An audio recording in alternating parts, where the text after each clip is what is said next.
நண்பர்கள் அனைவருக்கும் வணக்கம். இன்னைக்கு நம்ம இந்த வீடியோவில் பேன் கார்டு வைத்திருப்பவர்களுக்கு மிக முக்கிய தகவல் ஒன்று வெளியாகி இருக்கு. ஸோ அதை பற்றி தான் இப்போ நம்ம பார்க்க போகிறோம்.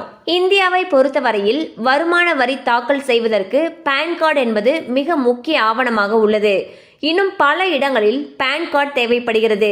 வங்கிகளில் KYC ஆவணமாகவும் பேன் கார்டு பயன்படுத்தப்பட்டு வருகிறது.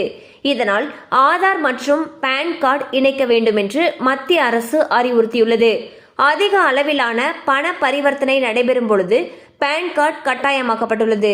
எனவே ஒவ்வொருவரும் பேன் கார்டு வைத்திருப்பது அவசியம்.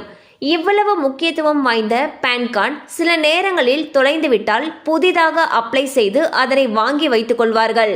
அதே நேரத்தில் பழைய பேன் கார்டு கிடைத்தால் அதனையும் வைத்துக் கொள்வார்கள்.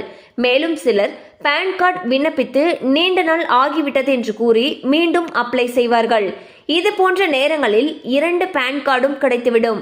அவ்வாறு ஒரு நபர் 2 பேன் கார்டுகளை வைத்திருந்தால் வருமான வரித்துறை விதிகளின்படி அவருக்கு 10,000 ரூபாய் அபராதம் அல்லது குறைந்தபட்சம் 6 மாதங்கள் சிறை அல்லது 2ம் தண்டனையாக விதிக்கப்படலாம் என்று தெரிவிக்கப்பட்டுள்ளது. ஸோ வந்து பார்த்தீங்கன்னா ஒரு நபர் 2 பேன் கார்டுகளை வச்சிருக்காங்க அப்படிங்கிற பட்சத்தில் வருமான வரித்துறை விதிகளின்படி அவருக்கு 10,000 ரூபாய் அபராதம் அல்லது குறைந்தது 6 மாதங்கள் சிறை தண்டனை அல்லது 2 தண்டனைகளையும் சேர்த்து வழங்குறதுக்கு வாய்ப்புகள் இருக்கிறதா சொல்லியிருக்காங்க.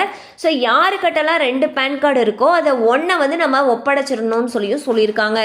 கண்டிப்பாக அந்த அப்டேட் உங்களுக்கு பயனுள்ளதாக இருந்திருக்கு நம்புகிறோம். மேலும் இது போல் அப்டேட்ஸ் உங்களை உடனே ரீச் ஆகணும்னு நினச்சிங்கன்னா நம்ம சேனலோடு தொடர்ந்து இணைந்திருங்க.